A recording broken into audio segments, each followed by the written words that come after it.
அவரோடு கூட சிலுவையில் அறையப்பட்டார்கள். ஹல்லேலூயா, ஹல்லேலூயா.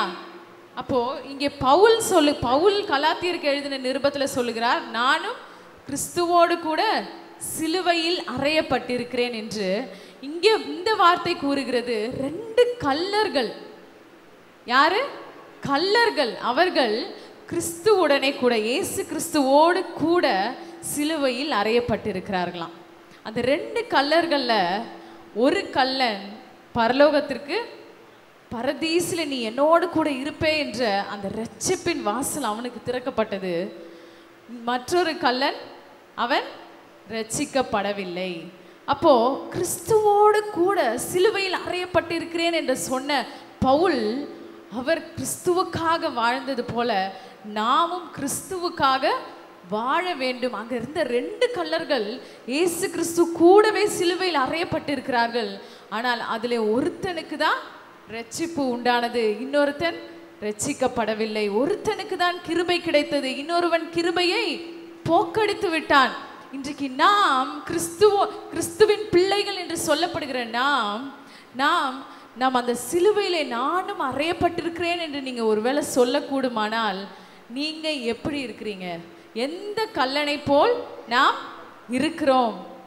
ஒரு கல்லனுக்கு கிருபை கிடைத்ததே, அந்த கல்லனை போல இருக்கிறோமா? இல்ல மற்றொருவன் அவன் கிருபையை போக்கடித்து விட்டானே, அவனை போல் நாம் இருக்கிறோமா? அதை தான் நாம் இன்றைக்கு சிந்தித்து பார்க்க வேண்டும். ஹல்லேலூயா, ஹல்லேலூயா. லூக்கா 23ஆம் அதிகாரம் 40 - 43 வரை வசனங்களை வாசிப்போம். லூக்கா 23. அவரிடத்தில் சேர்ந்த பொழுது அவர் அவர்களை நோக்கி, நீங்கள் சோதனைக்குட்படாதபடிக்கு ஜெபம் பண்ணுங்கள் என்று சொல்லி, மற்றவன் அவனை நோக்கி, நீ இந்த ஆக்கினைக்குட்பட்டவனாய் இருந்தும் தேவனுக்கு பயப்படுகிறதில்லையா? நாமோ நியாயப்படி தண்டிக்கப்படுகிறோம், நாம் நடப்பித்தவைகளுக்கு தக்க பலனை அடைகிறோம், இவரோ தகாததொன்றையும் நடப்பிக்கவில்லையே என்று அவனை கடிந்து கொண்டு இயேசுவை நோக்கி, ஆண்டவரே, நீர் உம்முடைய ராஜ்யத்தில் வரும்போது அடியேனை நினைத்தருளும் என்றான். ஹல்லேலூயா, ஹல்லேலூயா. இங்க பாருங்க, ஒரு கள்ளன் சொல்லுகிறான். அவன் என்ன சொல்லுகிறான்? நாமோ நம்ம செஞ்ச தப்புக்கு தண்டனைய அனுபவித்து கொண்டிருக்கிறோம், ஆனால் இவரோ ஒரு பாவமும் செய்யாமல் தண்டிக்கப்பட்டிருக்கிறார். அப்ப ஒரு கள்ளன் எதை பார்க்கிறான் என்றால், இம்மைக்குரியவராக பார்க்கிறான். ஒருத்தன் என்ன சொல்றான்? நீ உன்னையே ரட்சிக்க முடியவில்லை, நீ இயேசுவானால் எங்களையும் ரட்சி, நீ கடவுளா இருந்தனா என்னையும் ரட்சி, உன்னையும் ரட்சித்துக்கொள் அப்படின்னு சொல்லி இம்மைக்குரிய காரியத்தை ஒரு கள்ளன் பார்க்கிறான். இன்னொரு கள்ளனோ இம்மைக்குரியவராய் அவரை பார்க்கவில்லை, இயேசு கிறிஸ்துவை விண்ணுலகத்திற்குரியவராக பார்க்கிறார். ஹல்லேலூயா. அந்த பார்வையில வித்தியாசம் பாருங்க. ஒரு கள்ளன் பார்க்கிறார், ஒரு கள்ளன் பேசுகிறார். எதுக்கு பேசுகிறார்? நானும் சிலுவையில் அறையப்பட்டிருக்கிறேன், என்னை ரட்சிக்க முடியுமா? உன்னால என்ன ரட்சிக்க முடியுமா? என்னை இந்த சிலுவை தண்டனையிலிருந்து தப்புவிக்க உன்னால் கூடுமா? இல்லை நீயே தப்புவிக்க முடியுமா? உன்னால் நீயே ரட்சிக்க முடியுமா? நீ என்னையும் ரட்சி, உன்னையும் ரட்சித்துக்கொள். அப்போ இந்த இடத்துல இருந்து நான் தப்புவிக்கப்படணும். இப்போ நான் படுகிற இந்த பாடிலிருந்து எனக்கு ஒரு விடுதலை வேண்டும், எனக்கு இப்போ உடனே ஒரு விடுதலை வேண்டும் என்று சொல்லி அவன் இம்மைக்குரிய காரியத்தை, இந்த உலகத்துக்குரிய காரியத்தை, இப்போ அவன் தன்னுடைய சரீரத்திலே படுகிற அவஸ்தை போக வேண்டும் என்பதற்காக மாத்திரம் அவன் இயேசுவை பார்க்கிறவனா இருக்கிறான். ஹல்லேலூயா. ஆனால் மற்றவனோ இல்லை, நாம் செய்த தவறுக்காக தண்டனையை அனுபவித்து கொண்டிருக்கிறோம், ஆனால் அவரோ ஒரு பாவமும் அறியாதவர், அவர் தண்டிக்கப்பட்டிருக்கிறார். ஹல்லேலூயா. அவர் தண்டிக்கப்பட்டது, பாவமே செய்யாமல் அவர் தண்டிக்கப்பட்டிருக்கிறார் என்று சொல்லி இயேசு அவனை நோக்கி அவன் சொன்னதை அவன் என்ன சொல்றான்? இயேசுவை நோக்கி ஆண்டவரே, ஆண்டவரே என்று அவன் கூப்பிடுகிறான். அப்ப இம்மைக்குரியவராக அவன் இயேசு கிறிஸ்துவை பார்க்கவில்லை. மற்ற கள்ளன் அவன் இவரை விண்ணுலகத்திற்குரியவர் என்று பார்த்து, ஆண்டவரே, நீர் உம்முடைய ராஜ்யத்தில் வரும்போது அடிமையை நினைத்தருளும். ஹல்லேலூயா. அவருக்கென்று ஒரு ராஜ்யம் உண்டு என்று அந்த கள்ளன் உணர்ந்து கொண்டான். ஹல்லேலூயா. இன்றைக்கும் கூட சிலுவையில் அறையப்பட்டிருக்கிறேன், கிறிஸ்துவோடு கூட நானும் சிலுவையில் அறையப்பட்டிருக்கிறேன் என்று சொல்லுகிற அநேக இயேசுவின் பிள்ளைகள், கிறிஸ்துவின் பிள்ளைகளாக இருக்கிற நாமும் இன்னைக்கு என்ன தேவை எனக்கு, இன்றைக்கு இம்மைக்குரிய உலகத்தில் என்னென்ன தேவை இருக்குது, எனக்கு என் பிள்ளைகள் இப்படி இருக்கணும், எனக்கு ஒரு நல்ல வீடு வேணும், ஒரு கார் வேணும், நான் வசதியாக இருக்கணும், எனக்கு பிரச்சனை வரக்கூடாது, போராட்டம் வரக்கூடாது என்று சொல்லி இம்மைக்குரியவைகளுக்காக கிறிஸ்துவை பின்பற்றுகிறவர்கள் அநேகராக இருக்கிறார்கள். ஹல்லேலூயா, ஹல்லேலூயா. அன்னைக்கு 2 கல்லர்கள் பார்த்த பார்வையில வித்தியாசம் இருந்தது. 2 பேரும் இயேசு கிறிஸ்துவனோட கூட சிலுவையிலே அறையப்பட்டிருக்கிறார்கள். ஆனால் ஒருவன் இம்மைக்காக, இப்ப என்ன நீ ரட்சிக்க முடியுமா, இப்ப என்னை ரட்சி அப்படி என்று சொல்லி அப்பொழுது படும் வேதனையிலிருந்து அவன் விடுதலையை பெற வேண்டும் என்றே பார்த்தான். ஹல்லேலூயா. ஆனால் மற்றொருவன் அப்படி பார்க்கவில்லை. விண்ணுலகத்திற்குரியவராக அவர் தேவன் என்றும் அவருக்கென்று ஒரு ராஜ்யம் உண்டு, அந்த ராஜ்யத்திலே நானும் பிரவேசிக்க வேண்டும் என்று சொல்லி அந்த கள்ளன் பார்த்ததை பார்க்கிறோம். ஹல்லேலூயா. இன்னைக்கு நாம் கிறிஸ்துவை எப்படி பின்பற்றுகிறவர்களாக இருக்கிறோம்? இம்மைக்குரிய காரியத்திற்காக மாத்திரம், நம்முடைய தேவைகளுக்கு மாத்திரம் நம்ம கிறிஸ்துவை தேடுகிறவர்களாக இருக்கிறோமா? இல்லை, அவரை எதற்காக நாம் நோக்கி பார்க்கிறோம்? அவருக்கென்று ஒரு ராஜ்யம் இருக்கிறது. ஓ, எனக்கென்று ஒரு பரலோக ராஜ்யத்தை அவர் நியமித்து வைத்திருக்கிறார். அந்த பரலோக ராஜ்யத்தில் எனக்கு ஒரு இடத்தை ஆயத்தம் பண்ணி எனக்காக அவர் அவர் கைவேலை இல்லாத வீடுகளை அவர் கட்டி கொண்டு இருக்கிறார். அந்த வீட்டில் நான் போய் வாசம் பண்ண வேண்டும். இம்மையிலே நான் மரித்து போனேன் என்றால், இந்த உலகத்தில் நான் மரித்து போனேன் என்றால், அந்த பரலோக ராஜ்யத்தை அவர் எனக்கு பகிர்ந்து கொள்ளுவாரே, அவர் எனக்கு கொடுப்பாரே, அவர் இருக்கிற ராஜ்யத்தில் எனக்கும் இடம் கொடுப்பாரே. அப்படி என்று இயேசு கிறிஸ்துவுக்கு ஒரு ராஜ்யம் உண்டு என்று அறிந்து அதை நோக்கி பார்க்கிறவர்களாய் நாம் ஓடிக்கொண்டிருக்கிறோமா? ஹல்லேலூயா, ஹல்லேலூயா. இந்த 2 கல்லர்கள் இடத்திலிருந்து நாம் கற்றுக்கொள்ள வேண்டிய காரியங்கள், சில காரியங்கள் இருக்கிறது. அதை தான் நாம் இன்றைக்கு பார்க்க போகிறோம். மத்தேயு 6:31 33 வரை நாம் வாசிக்கும் பொழுது எடுத்து வாசிப்போம். மத்தேயு 6:30. ஆகையால் எண்ணத்தை உண்போம், எண்ணத்தை குடிப்போம், எண்ணத்தை உண்போம் என்று கவலைப்படாதிருங்கள். இவைகளெல்லாம் அஞ்ஞானிகளை நாடி தேடுகிறார்கள். இவைகளெல்லாம் அஞ்ஞானிகள் நாடி தேடுகிறார்கள். இவைகளெல்லாம் உங்களுக்கு வேண்டியவைகள் என்று உங்கள் பரமபிதா அறிந்திருக்கிறார். முதலாவது தேவனுடைய ராஜ்யத்தையும் அவருடைய நீதியையும் தேடுங்கள், அப்பொழுது இவைகள் எல்லாம் உங்களுக்கு கூட கொடுக்கப்படும். ஹல்லேலூயா. நீங்க ஆண்டவராகிய இயேசு கிறிஸ்துவை, அவர் விண்ணுலகத்திற்குரியவர் என்று சொல்லி அவரை நீங்கள் பார்ப்பீர்களானால், அவர் மறுமைக்குரியவர், நான் மரித்த பிறகு நான் எங்கே போவேனோ அங்கே அவர் வீற்றிருக்கிறார் என்று சொல்லி அப்படி நாம் அவரை தேடுகிறவராக இருப்போம் என்று சொன்னால், இம்மைக்குள்ளே நமக்கு தேவைகள் என்னவென்று அறிந்த பரமபிதா நமக்கு எல்லாவற்றையும் கூட கொடுக்கிறவராக இருக்கிறார். ஹல்லேலூயா, ஹல்லேலூயா. முதலாவது அவருடைய ராஜ்யத்தை தேடுகிறவர்களாக இருக்கும் பொழுது எல்லாவற்றையும் நமக்கு கூட கொடுக்க அவர் நிச்சயம் நமக்கு கொடுக்கிறவராக இருக்கிறார். ஹல்லேலூயா, ஹல்லேலூயா. அடுத்ததாக மத்தேயு 27:44 வாசிப்போம். 27:44. அவரோடு கூட சிலுவைகளில் அறையப்பட்ட கல்லரும் அந்தபடியே அவரை நிந்தித்தார்கள். அவரோடு கூட சிலுவையில் அறையப்பட்ட கல்லரும் அந்தபடியே அவரை நிந்தித்தார்கள். அங்கே கல்லன் என்று சொல்லப்படவில்லை, அங்கே என்ன சொல்லியிருக்குது? கல்லரும் அவரை நிந்தித்தார்களாம். அப்ப பாருங்க, இங்க 2 கல்லன்ல ஒரு கல்லன் ரட்சிக்கப்பட்டான். ஆனா முதலாவது அந்த கல்லன் என்ன செஞ்சிருக்கிறான்? அந்த கல்லனும் சேர்ந்து தான் இயேசுவை நிந்தித்திருக்கிறான்.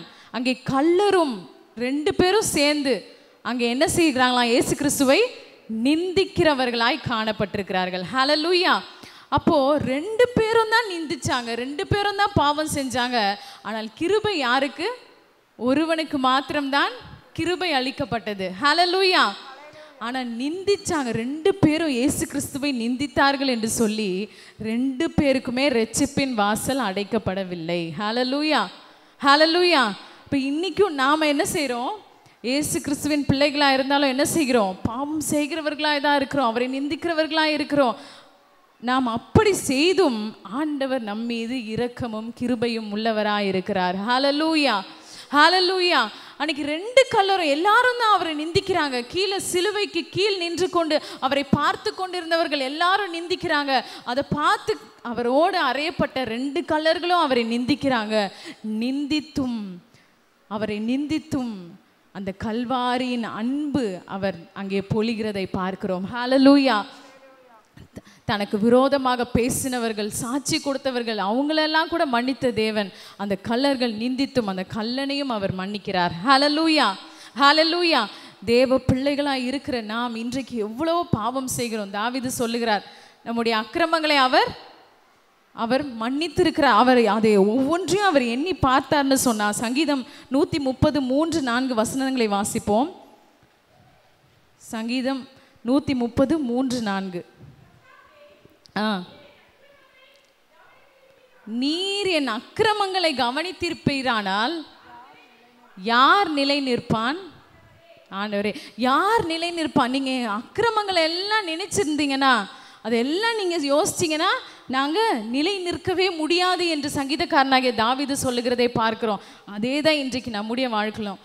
அக்கிரமங்கள்னு சொல்லும் பொழுது அது ஒரு பெரிய பாவம்லாம் கிடையாது. அக்கிரமம்னு சொல்லும் பொழுது கிரமமாக வர்றது, கிரமம்க்கு ஆப்போசிட் தான் அக்கிரமம். அப்போது கிரமம்னா ஒரு ஒழுங்கு. அந்த ஒழுங்கை நம்ம மீறும்போது எல்லாமே அக்கிரமம் செய்கிறவர்களாய் காணப்படுகிறோம். ஹல்லேலூயா. அப்படி நம்முடைய அக்கிரமங்கள் எல்லாத்தையும் அவர் நினைச்சார்னா நம்ம நிலை நிற்கவே முடியாது. என்றைக்கோ நம்ம மரித்து போயிருக்கணும். நம்முடைய பாவத்திற்கு, நம்ம செய்கிற அக்கிரமங்களுக்கு என்னைக்கோ நம்ம மரித்து போயிருக்கணும். ஆனால் ஆண்டவர் அதை எல்லாம் அவர் கணக்கில் வைக்கல. அவர் எதை கணக்கில் வைக்கிறார்? நம்முடைய கண்ணீரை கணக்கில் வைக்கிறார். ஆனால் இந்த அக்கிரமங்களை, பாவங்களை ஒரு நாளும் அவர் கணக்கில் வைக்கவில்லை. அதனால தான் அவர் இன்றைக்கும் அவர் தயவு உள்ளவராக, இரக்கம் செய்கிறவராக, கிருபை உள்ளவராக இருக்கிறார். இந்த கிருபையின் நாட்களிலே, இந்த கிருபை, இப்போ நாம் வாழ்கிற நாட்கள் கிருபையின் நாட்கள். இந்த நாட்களிலே கிருபையின் வாசல் திறக்கப்பட்டிருக்கிறது, இரட்சிப்பின் வாசல் திறக்கப்பட்டிருக்கிறது. ஆனால் ஒரு நாள் வரும், இந்த கிருபையின் வாசல் அடைபடும். இந்த இரட்சிப்பின் வாசல் அடைபடுகிற ஒரு நாள் வரப்போகிறது. அந்த நாளுக்கு முன்பாக நாம் கிறிஸ்துவை நோக்கி பார்க்க வேண்டும். ஹல்லேலூயா, ஹல்லேலூயா. நாம் ரட்சிக்கப்பட வேண்டும். அந்த கல்லன் 2 பேரும் நிந்திக்கிறாங்க. ஆனால் அவர் தம்முடைய அன்பினாலே, தயவினாலே அவர் கிருபையை பொழிகிறார். அவர் அன்பினால் அவர்களை மன்னிக்கிறார். ஆனால் அந்த கிருபையை உபயோகப்படுத்தி கொண்ட கல்லன் ஒரே ஒருத்தன் தான். இன்னொருத்தன் அந்த கிருபையை போக்கடித்து விட்டான். இன்றைக்கு நாமும் ஆண்டவருடைய கிருபையை, இந்த கிருபையின் நாட்களிலே அவருடைய கிருபையை நாம் பயன்படுத்தி கொள்ள வேண்டும். ஹல்லேலூயா. அவருடைய கிருபையை பயன்படுத்தி கொள்ள வேண்டும். அவருடைய கிருபையை போக்கடிக்கிறவர்களாய் நாம் காணப்படாமல், அவர் நமக்கு கிருபை அளிக்கிறாரா, இரக்கம் அளிக்கிறாரா, அதை பயன்படுத்தி கொள்ளுகிறவர்களாக நாம் மாற வேண்டும். ஹல்லேலூயா. மீகா 7:9 வாசிப்போம். மீகா 7ஆம் அதிகாரம் 9ஆம் வசனத்தை எடுத்து வாசிப்போம். நான் கர்த்தருக்கு விரோதமாய் பாவம் செய்தேன், அவர் எனக்காக வழக்காடி. ஹல்லேலூயா. அப்ப இங்க பாருங்க, நம்ம கர்த்தருக்கு விரோதமாய் பாவம் செய்யும் போதும் அவர் என்ன செய்யறாரா? நமக்காக வழக்காடுகிறவராய் இருக்கிறார். அப்ப எப்படி பாருங்க, இந்த கிருபையின் நாட்களிலே நாம் பாவம் செய்கிறோம், அவர் என்ன செய்கிறார்? வழக்காடுகிறார். நம்ம எவ்வளோ பாவம் செய்தாலும் பிதாவினிடத்தில் பரிந்து பேசுகிறவராக இருக்கிறார். எடுத்து வாசிப்போம். 1 யோவான் 2ஆம் அதிகாரம் 1ஆம் வசனத்தை வாசிப்போம்.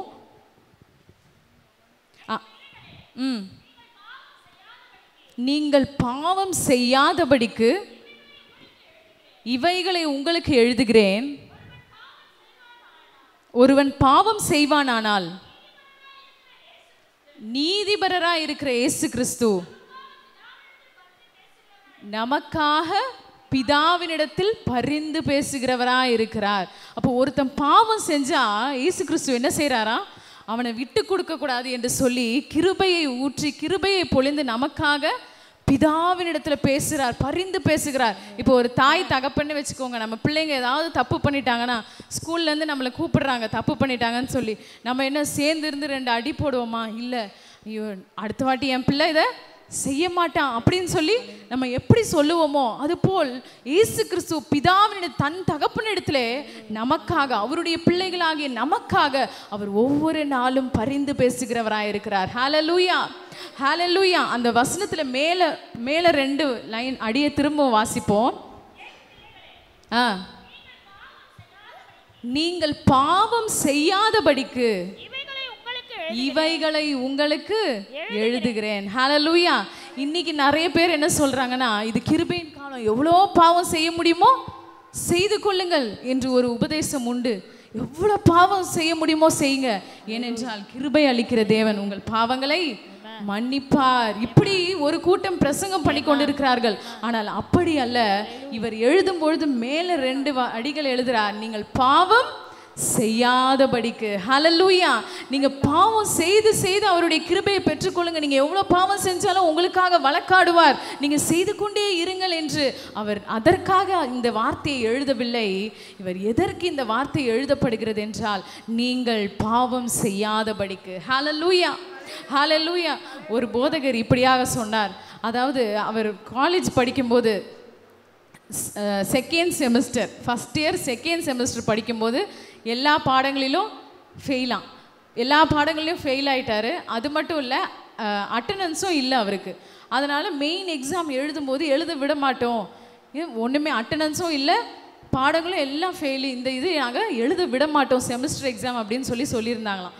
அப்படி சொல்லிவிட்டு ஃபோன் பண்ணி அவங்க அப்பாவை வர சொல்லிட்டாங்களாம். அப்போ அவங்க அப்பா வந்த உடனே எல்லா ஸ்டாஃப்ஸும் இவரோட பேப்பர்ஸை எடுத்துகிட்டு வராங்களாம். ஒவ்வொருத்தரும் கொண்டு வந்துட்டு, இங்கே பாருங்கள் உங்கள் பையன் என்ன மார்க் வாங்கியிருக்கான் அப்படின்னு சொல்லி ஒவ்வொருத்தரும் பேசிகிட்டு இருந்தாங்களாம். இவருக்கு மனசு ஒரே பயங்கர வேதனை ஆகிப்போச்சான். ஏன் என்னுடைய அப்பாவை இப்படி ஒரு நிலைமையில கொண்டு வந்து நிறுத்திட்டனே. இந்த அப்பா, இந்த தகப்பனார் என்ன செஞ்சாராம், ஒவ்வொரு ஸ்டாஃப்ஸும் பேசுகிற எல்லா காரியத்தையும் ரொம்ப பொறுமையாக கேட்டுகிட்டே இருந்தாராம். அவருக்கு எதுவுமே பேச முடியல. அவர் ரொம்ப பொறுமையாக கேட்டுக்கொண்டு கடைசியாக ஒரே ஒரு வார்த்தை சொன்னாராம், இனிமேல் என் பையன் இப்படி செய்யவே மாட்டான், இது ஃபஸ்ட் இயர், ஒரு தரம் அவனை மன்னிச்சு விடுங்க, இனிமேல் இவன் இந்த மாதிரி இனி 3 வருஷம் இருக்குது படிப்பதற்கு, இனிமேல் ஒரு நாளும் இது மாதிரி அவன் செய்ய மாட்டான் அப்படின்னு சொல்லிட்டு செய்வியாடா அப்படின்னு கேட்டாராம். இவர் சொன்னாராம், இல்லைப்பா இனிமேல் நான் இந்த மாதிரி செய்ய மாட்டேன் என்று. ஹalleluya. அப்போ அந்த போதகருக்கு என்ன தோணுச்சுன்னா, ஐயோ இனிமேல் என் அப்பா வந்து ஒரு வார்த்தை இவரை திட்டலை, இவருக்காக அவங்கள்ட்ட பரிந்து பேசுகிறார், இனிமேல் என் மகன் செய்ய மாட்டான் என்று சொல்லி அவர் சொன்னார். அதனால இந்த போதகர் உணர்ந்து கொண்டாராம், இனிமேல் நான் இப்படி செய்யவே கூடாது, என் தகப்பனை இப்படி ஒரு தலை குனிந்த நிலைமையில் நான் இனிமேல் கொண்டு வந்து விடக்கூடவே கூடாது. எப்படி என்னுடைய எல்லா ஸ்டாஃப்ஸ் மத்தியில் என் தகப்பனார் வந்து இங்கே தலை குனிந்து நின்று கொண்டு இருந்தாரே, ஒன்றுமே பேச முடியாத நிலைமையில் இருந்தாரே, ஆனாலும் என்னை விட்டு கொடுக்கலையே, இவருக்காக நான் நல்லா படிக்கணும், இனிமேல் நான் இந்த நிலைமையில் இவரை நிற்க வச்சு பார்க்கவே கூடாது என்று சொல்லி தன்னுடைய இருதயத்தில் தீர்மானம் பண்ணி கொண்டாராம். ஹalleluya. இப்போ நமக்காக இயேசு கிறிஸ்து நம்ம செய்கிற ஒவ்வொரு பாவங்களுக்காகவும் பிதாவினிடத்தில் பரிந்து பேசி கொண்டு இருக்கிறான்னு சொல்லிட்டு நம்ம ஒவ்வொரு நேரம் பாவம் செஞ்சுட்டே இருந்தோன்னா நம்ம அப்பாவை நம்ம என்ன பண்ணுறோம், தலை குனிய வைத்து கொண்டு இருக்கிறோம், அசிங்கப்படுத்தி கொண்டு இருக்கிறோம். ஹalleluya. இன்னைக்கு நாம் அப்படிப்பட்ட நிலைமையிலே நம்முடைய இயேசு கிறிஸ்துவை விடக்கூடாது. இன்னைக்கு நிறைய பேர் அவர் தன்னுடைய பிள்ளை என்று சொல்லி அவர்களுக்காக பரிந்து பேசுகிறாரே என்று இஷ்டத்துக்கு பாவம் செய்கிறவராக, கர்த்தருடைய வார்த்தைக்கு கீழ்ப்படியாதவர்களாக, இப்படிதான் நம் மனித குலம் நடந்து கொண்டு இருக்கிறது. மனித குலத்தை எடுத்துக்கொண்டால் பாவம் மிகவும் பெருகிவிட்டது. இந்த உலகத்திலே சோதோம் குமோராவை போல இப்பொழுது பாவம் பெருகின இந்த நாட்களிலே கிறிஸ்து நமக்காக வழக்காடுகிறவராயிருக்கிறாரா. ஹalleluya. என்னுடைய பாவத்திற்காக பிதாவினிடத்தில் போய் பரிந்து பேசுகிறவராக, எனக்காக என்னை மன்னிக்கும்படியாக பிதாவினிடத்தில் பேசுகிற ஒரு நல்ல தகப்பனாக அவர் இருக்கிறார் என்று நாம் ஒவ்வொரு நாளும் உணர்ந்து கொள்ள வேண்டும். ஹalleluya, ஹalleluya. அடுத்ததாக அவர் என்ன விஷயத்துல வழக்காடுகிறார்னு பாருங்க. சகரியா 3ஆம் அதிகாரம் 2ஆம் வசனத்தை வாசிப்போம். சகரியா 3:2.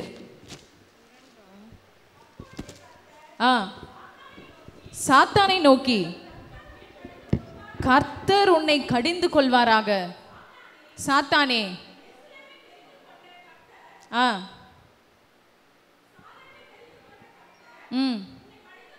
உன்னை கடிந்து கொள்வாராக. ஹalleluya, ஹalleluya. போதும் சிஸ்டர். அதாவது இங்கே எதற்காக அடுத்தபடியாக அவர் வழக்காடுகிறார் என்றால், பிசாசினிடத்திலே வழக்காடுகிறார், பிசாசு கடிந்து கொள்ளுகிறார். அவன் நமக்கு விரோதமாக பல காரியங்களை செய்ய வரும்பொழுது அவர் பிசாசை கடிந்து கொண்டு நமக்காக வழக்காடுகிறவராய் இருக்கிறார். ஹல்லேலூயா, ஹல்லேலூயா. இந்த கிருபையின் நாட்களில தான் இந்த காரியங்கள் எல்லாம் அவர் நமக்கு செய்வார். இந்த கிருபையின் நாட்களிலே கிருபையின் வாசல் திறக்கப்பட்டிருக்கிறது. நாம் பாவம் செய்தோம் என்றால் நமக்காக பிதாவினிடத்திலே பரிந்து பேசி வழக்காடுகிறவராய் இருக்கிறார். பிசாசு நம்மை சோதிக்க வரும்பொழுது, பிசாசு அநேக சோதனைகளை நம்முடைய வாழ்க்கையில இடும்பொழுது அந்த சோதனையிலிருந்து நம்மை தப்புவிக்கும்படியாக அவனை கடிந்து கொண்டு நமக்காக வழக்காடுகிறவராய் இருக்கிறார். ஹல்லேலூயா, ஹல்லேலூயா. இந்த கிருபை நாட்களில் தாங்க இந்த காரியங்களை எல்லாம் தேவன் செய்வார். ஏனென்றால் அவர் நம் மீது அன்பு வைத்திருக்கிறார். அவர் நம் மீது கிருபையை பொழிந்து கொண்டிருக்கிறார். இந்த கிருபையை நாம் போக்கடிக்கிறவர்களாக, அந்த ரெண்டாவது அந்த கள்ளன் எப்படி அவன் அந்த இரட்சிப்பை இழந்து போனானோ, கிருபையை போக்கடித்து கொண்டானோ, யோனா எப்படி தன் கிருபையை போக்கடித்து கொண்டானோ, அதுபோல் நாம் கிருபையை போக்கடிக்கிறவர்களாய் இல்லாமல் நாம் கிருபையை பயன்படுத்தி கிறிஸ்துவுக்காக நானும் வாழுவேன் என்று நாம் உறுதி எடுக்க வேண்டும். ஹல்லேலூயா, ஹல்லேலூயா. இந்த கள்ளனின் மாற்றம், இந்த கள்ளர்கள், இந்த 2 கள்ளர்களில் என்ன மாற்றம் வந்தது என்று சொல்லி நம்ம இப்போ பார்ப்போம். எதனால மாற்றம் வந்தது? முதலாவது நீங்க பார்த்தீங்கன்னு சொன்னா, அந்த கள்ளன் கிறிஸ்துவை அவருடைய ராஜ்யத்தையும் நோக்கி பார்க்கிறான். நோக்கி பார்த்தான். முதல் காரியம் அதுதான். அவன் நோக்கி பார்க்கிறான். ஆண்டவரே என்று சொல்லி அவரை நோக்கி பார்க்கிறான். பார்க்கும்போது அவனுக்குள்ள என்ன நடந்துச்சுன்னா உணர்வு வந்தது. ஹல்லேலூயா, ஹல்லேலூயா. ஏன்னா முன்னாடி என்ன செய்யறான் இவனோ, 2 பேரும் சேர்ந்து தான் நிந்திக்கிறார்கள். இப்படி சேர்ந்து நிந்தித்தவர்கள் திடீர்னு இவன் அவரை நோக்கி பார்த்து அவர் ஆண்டவர் என்று சொல்லி அறிந்து கொண்டு உணர்வு அடைகிறான். முதல்ல நிந்தித்த அதே கள்ளன் அதுக்கப்புறம் சொல்றான், நாம் பாவத்திற்காக தண்டிக்கப்பட்டிருக்கிறோம். ஹல்லேலூயா. நாம் பாவம் செய்திருக்கிறேன், நான் செய்த பாவத்திற்கு தண்டனையை அனுபவித்து கொண்டிருக்கிறேன். உணர்வடைந்து விட்டான். நான் பாவம் செய்தவன், நான் பாவி என்று அவனுக்கு உள்ள ஒரு உணர்வு வந்தது. அதுதான் நம் இயேசு கிறிஸ்துவை நோக்கி பார்க்கும் பொழுது வருகிற முதல் காரியம். இந்த கள்ளன் ஆண்டவரை நோக்கி பார்த்து ஆண்டவர் என்றும் அவருக்கு ஒரு ராஜ்யம் இருக்குதுன்னு அவன் தெரிந்து கொண்டு அவன் உணர்வு அடைகிறான். அந்த உணர்வு என்ன உணர்வு என்றால் பாவ உணர்வு. தான் பாவி என்று உணர்வு அடைந்த உடனே அவன் பேச்சு அப்படியே மாறிச்சு. தன்னுடைய பாவ அறிக்கை செய்து, இயேசுவே என்னையும் நினைத்தருளுங்க, உம்முடைய ராஜ்யத்தில் என்னையும் நினைத்தருளுங்க என்று கர்த்தரிடத்திலே அவன் கெஞ்சுகிறதை பார்க்கிறோம். அப்ப நாமும் கிறிஸ்து இயேசுவை நோக்கி பார்க்கும் பொழுது உணர்வடைவோம். ஹல்லேலூயா, ஹல்லேலூயா. இந்த கள்ளனும் முதலாவது அவனுடைய நெஞ்சு எப்படி இருந்ததுன்னா கல் நெஞ்சாக தான் இருந்துச்சு. இயேசு கிறிஸ்துவை நிந்தித்தான் அந்த கள்ளனும். அப்படி நிந்திக்கும் பொழுது அவனுடைய இருதயம் கல்லாக இருந்தது பாருங்க. அந்த கல், அவன் கல்வாரி இயேசுவை பார்க்கும் பொழுது, அவரை பார்க்கும் பொழுது அந்த கல்வாரி இயேசு, இன்னைக்கு நிறைய பேர் கானானிலே இயேசு எப்படி அற்புதம் செய்தார், கானா ஊர்ல அற்புதம் செய்த இயேசுவை தான் பார்க்கிறோம். அவருடைய நம் கல்வாரி இயேசுவை பார்ப்பதில்லை. இந்த சிலுவை தியான நாட்களிலே நம்ம ஒவ்வொரு நாளும் கல்வாரி இயேசுவை நோக்கி பார்த்து கொண்டு இருக்கிறோம். ஹல்லேலூயா, ஹல்லேலூயா. வித்தியாசமான இயேசு இல்லை. ஆனால் இயேசு கானா ஊரிலே அற்புதம் செய்தாரே, அந்த இம்மைக்குரிய ஆசீர்வாதங்கள் அற்புதங்கள் வேண்டும் என்று மாத்திரம் அவரை நோக்கி பார்க்கிற ஒரு கூட்டம் இருக்கிறது. ஆனால் நாமோ சிலுவை நாதர் இயேசுவை, அந்த கல்வாரியிலே அவர் எனக்காக இரத்தத்தை சிந்தினாரே அந்த இயேசு கிறிஸ்துவை, அடிகள் பட்ட இயேசு கிறிஸ்துவை நாம் பார்க்கிறவர்களாய் இருக்கும் பொழுது நம்முடைய கல் நெஞ்சங்கள் கரைந்து போகிறதா இருக்குது, உடைக்கப்பட்டு போகிறதா இருக்கிறது. ஹல்லேலூயா, ஹல்லேலூயா. அவர் சிலுவையில் அறைந்த உடனே பாறைகள் எல்லாம் நொறுக்கப்பட்டதான். மலை போன்று அந்த பாறை மாதிரி இருந்த எல்லாம் நொறுங்கி எல்லாம் பூமி அதிர்ச்சினாலே அதிர்ந்து அப்படியே விலகி ஓடினதை பார்க்கிறோம். அது போலதான் நம்முடைய இருதயங்களும் அந்த கல்வாரி இயேசு நாதனை நம்ம நோக்கி பார்க்கும் பொழுது நம் இருதயம் அப்படியே பஞ்சான இருதயத்தை போல, கல்லான நெஞ்சங்கள் பஞ்சான இருதயமாக மாற்றப்படுகிறது. ஹல்லேலூயா, ஹல்லேலூயா. அதனால தான் பவுல் சொல்லுகிறார், கிறிஸ்துவின் அன்பு என்னை நெருக்கி ஏவுகிறது. ஏன் தெரியுமா? பவுல் பார்த்தது துன்பப்படுகிற இயேசுவை. ஹல்லேலூயா. அவன் முதலாவது பார்க்கும்போதே துன்பப்படுகிற இயேசுவை தான் பார்த்தான். அந்த வழியில தமஸ்குவுக்கு போய் கொண்டிருக்கிற வழியிலே இயேசு கிறிஸ்து சொல்லுகிறார், நீ துன்பப்படுத்துகிற இயேசு நானே, முள்ளில் அடிக்கிறது உனக்கு கடினமாம். அப்போ முள்ளினால் அடிக்கப்பட்டு கடினப்படுகிற துன்பப்படுகிற இயேசு கிறிஸ்துவை தான் பவுல் முதலாவது பார்க்கிறார். அதனால அந்த துன்பப்படுகிற இயேசு கிறிஸ்துவை தான் முதலாவது அவர் பார்த்ததுனால அந்த இயேசு கிறிஸ்துவின் அன்பு, அவருடைய அன்பு அவனை நெருக்கி ஏவினதை பார்க்கிறோம். அதனால தான் பவுல் சொல்லுகிறார், கிறிஸ்துவின் அன்பை விட்டு என்னை பிரிப்பவன் யார்? எது வந்தாலும், இந்த உலகத்தின் உபத்திரவங்களோ, நாசமோசங்களோ, நிர்வாணமோ, பட்டினியோ, எது வந்தாலும் நான் கிறிஸ்துவின் அன்பை விட்டு தூரம் போக மாட்டேன். ஹல்லேலூயா, ஹல்லேலூயா. அதனால தான் நாம் அந்த கல்வாரி நாதனை ஒவ்வொரு நாளும் பார்க்கிறவர்களாக இருக்க வேண்டும். கானாவூரில் அற்புதம் செய்த இயேசுவை மாத்திரம் பார்க்கிறவர்களாக இல்லாமல், இம்மைக்குரியவர்களாக இயேசுவை தேடுகிறவர்களாய் அல்லாமல், நாம் பவுலை போல் அவர் கல்வாரியிலே எனக்காக தொங்கினாரே. இயேசு சொல்லுகிறார், நீங்கள் இந்த அப்பத்தை வாங்கி புசிக்கும் பொழுதெல்லாம் இதை என்னை நினைவு கூறுங்க, என் மரணத்தை நினைவு கூறுங்கள். அந்த காலத்தில், அப்போஸ்தல காலத்தில் ஒவ்வொரு நாளும் வீட்டு கூட்டங்களில் அவர்கள் கூடினார்களாம். கூடி ஜெபிக்கிற எல்லா நாட்களும் அப்பத்தை புசித்து ரசத்தை, திராட்சை ரசத்தை பானம் பண்ணினார்கள். ஏனென்றால் அவங்க கூடுகிற எல்லா இடங்களிலும் இயேசு கிறிஸ்து அவர்களுக்காக சிலுவையில் மரித்ததை, அவருடைய மரணத்தை நினைவு கூர்ந்தார்கள். ஹல்லேலூயா. இன்னைக்கு நம்ம கூடுகிறோம், அநேக நாட்கள் கூடுகிறோம், அநேக ஜபங்கள் என்று கூடுகிறோம். ஆனால் சிலுவைநாதர் இயேசுவை, அவருடைய மரணத்தை நம்ம நினைவு கூறுவதே இல்லை. இந்த சிலுவை தியான நாட்கள் நமக்கு மிகவும் அருமையாக அவருடைய மரணத்தை நினைவு கூர்ந்து ஒவ்வொரு நாளும் அவரை கிட்டி சேர்வதற்கு, அவருடைய சிலுவையை கிட்டி சேர்வதற்கு நமக்கு இது ஒரு பாக்கியமான தருணமாக இருக்கிறது. ஹல்லேலூயா, ஹல்லேலூயா. அநேக சபைகளில் இது நடத்தப்படுவதில்லை. ஆனாலும் நம்முடைய சபையில் இது நடத்தப்படுவதென்றால் அவரை நாம் கிட்டி சேர வேண்டும், அவருடைய அன்பை இன்னும் உணர வேண்டும். இந்த கிருபையின் நாட்களிலே நம்முடைய பாவத்தை குறித்து உணர்ந்து, நாம் பாவிகள் என்று உணர்ந்து நாம் மனம் திரும்பி அவர் அண்டை திரும்ப வேண்டும். ஹல்லேலூயா. இதற்காகவே நமக்காக இந்த கூட்டங்கள் எல்லாம் ஆயத்தப்பட்டு இருக்கிறது. நாம் சிலுவைநாதர் இயேசுவை பார்த்து அவர் அண்டை கிட்டி சேர வேண்டும் என்று. கடைசியாக ஒரு வார்த்தையோடு முடிப்போம். ரோமர் 6ஆம் அதிகாரம் 6ஆம் வசனத்தை வாசிப்போம். ரோமருக்கு எழுதின நிருபம் 6ஆம் அதிகாரம் 6ஆம் வசனம். நான் இனி பாவத்திற்கு ஊழியம் செய்யாதபடிக்கு பாவ சரீரம் ஒழிந்து போகும் பொருட்டாக, பாவ சரீரம் ஒழிந்து போகும் பொருட்டாக நம்முடைய பழைய மனுஷன் அவரோடு கூட சிலுவையில் அறையப்பட்டது என்று அறிந்திருக்கிறோம். அவரோடு கூட சிலுவையில் அறையப்பட்டிருக்கிறது என்று அறிந்திருக்கிறோம். அப்போ பழைய மனுஷன் என்ன ஆயிருக்காரு? பழைய மனுஷன்தான் சிலுவையில் அறையப்பட்டிருக்கிறார். ஒருவர் சொல்லும் போது இப்படி சொன்னார், அதாவது சிலுவையிலே இயேசு தொங்கிக் கொண்டிருக்கும் பொழுது கடைசியாக ஒரு சேவகன் என்ன செய்தார்? ஈட்டினால் போய் விழாவில் குத்துகிறார். எதுக்காக குத்தி பார்க்குறாங்க? இனி உயிர் இருக்கா இல்லையான்னு சொல்லி குத்தி பார்க்குறாங்க. குத்தும் போது ஒரு சத்தமும் அவரிடத்திலிருந்து வரவில்லை, ஒரு சத்தமும் இல்லை. ஏனென்றால் அவர் தன்னுடைய ஜீவனை விட்டு விட்டார். அப்போ எந்த ஒரு சத்தமும் வரல. பழைய மனிதன் அங்கே மரித்து விட்டார். ஹல்லேலூயா. பழைய மனிதன் மரித்துட்டா ஈட்டினால குத்துனாலும் சரி, என்ன பண்ணாலும் சத்தம் வராது. இன்னைக்கு நம்மளை டெஸ்ட் பண்ணணும். எப்படி டெஸ்ட் பண்ணுறோம்? யாராவது பலவிதமான ஈட்டிகள் நம்முடைய வாழ்க்கையில் ஒவ்வொரு நாளும் வரும். பலர் கத்தியை கொண்டு குத்துவாங்க, ஈட்டியை வைத்து குத்துவார்கள். அப்படிப்பட்ட சூழ்நிலையில் நம்ம எப்படி அமைதியாக இருக்கிறோமா? நம்ம அமைதியாக இல்லை என்றால் நம்முடைய பழைய மனிதன் இன்னும் சாகவில்லை. ஹல்லேலூயா, ஹல்லேலூயா. பழைய மனிதன் மரித்து விட்டான் என்று சொன்னால் எப்பேற்பட்ட சூழ்நிலையிலும் நாம் மௌனமாக அமைதியாக தேவனை மாத்திரம் நோக்கி பார்த்து காத்திருப்போம். ஹல்லேலூயா, ஹல்லேலூயா. நீங்களும் உங்களை செக் பண்ணி பாருங்கள்.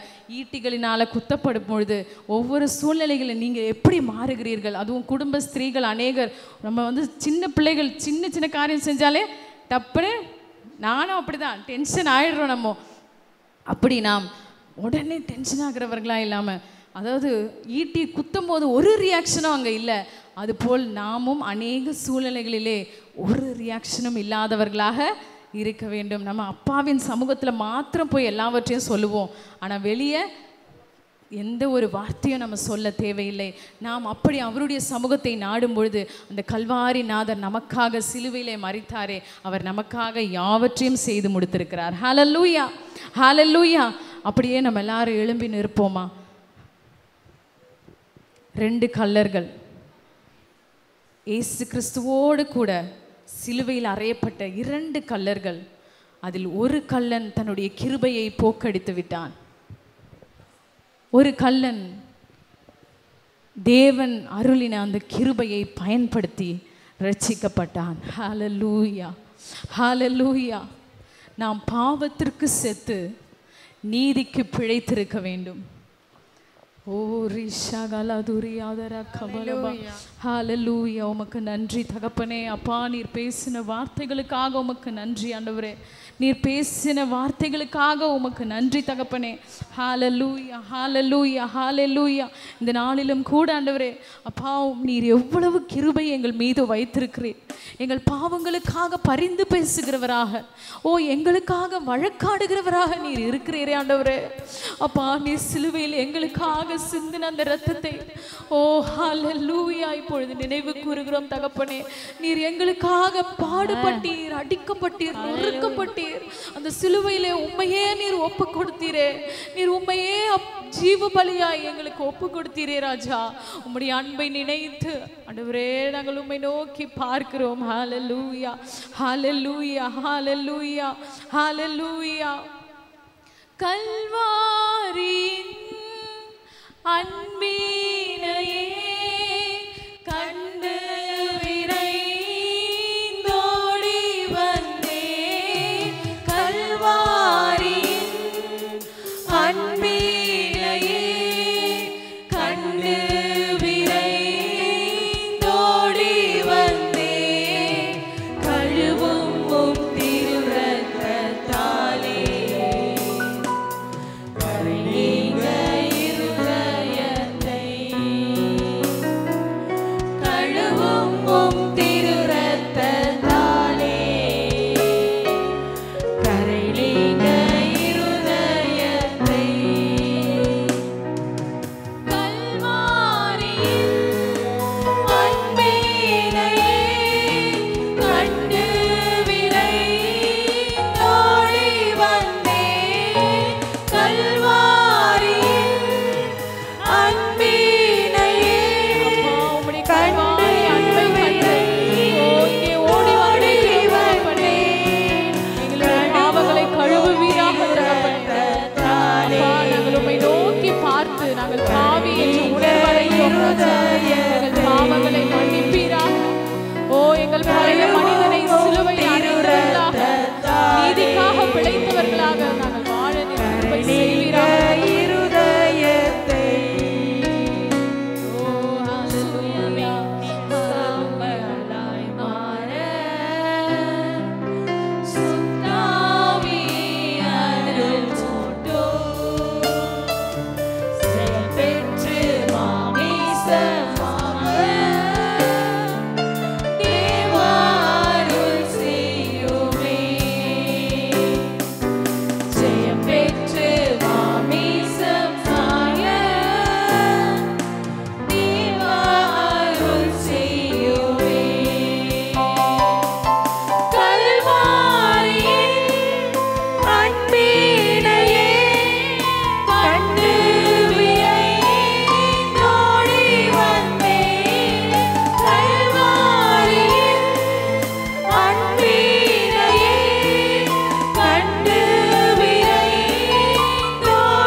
தேவனுடைய வல்லமை ஒவ்வொருவரையும் நிரப்பிக் கொண்டிருக்கிறது.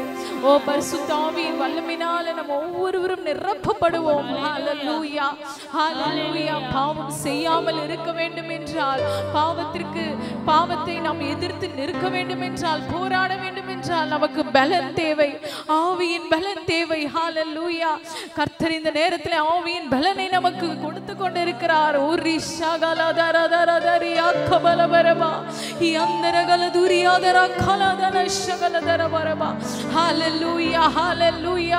ஆவியானவரே நீர் ஒவ்வொருவரையும் பலப்படுத்துவீராக.